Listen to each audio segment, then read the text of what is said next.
and Daddy Yuli មិនដែរខ្ញុំចង់សម្ភាសថាអញ្ចេះ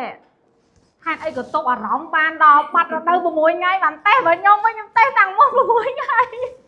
អូយឯងពេលឃើញខ្ញុំណាគេយំខ្លះពីអ្នកយំមិនรู้ថាឡលេងទៀតណាមានតែវាសង្ស័យហ៎គ្រូឲ្យរត់ទៅរកអាទិត្យយំមិនតេស្តវាមិនដាណាតេស្តឃ្លាបលួយទៅតេស្តអា1000វិញឯងក៏ឃើញចង់ឆ្ងល់បងដឹងថាថ្ងៃណៃបាត់រដូវហើយបងអារម្មណ៍មកថាជាចំស្រីរត់អត់មានសេកមកតិចអត់ជោគជ័យទៅតែគិតចឹងបងអាគ្រូឲ្យទៅដល់ផ្ទះប៉ាក៏អត់ស្រួលហើយអ្នកគ្រូមិនឲ្យតេស្តឲ្យអីក៏ញ៉ាំបានតេស្តអីដែរថ្ងៃនៅវល់ជូនគាត់ទៅពេទ្យហើយនៅឃើញថាខែនៅនឹងមិនមកទៀតអត់ទេបងគាត់ថាខំមិនព្រោះអីដែលថាពងទៅម្នេះទៅល្អហើយយើងបានប្រេហើយអស់ហ្នឹង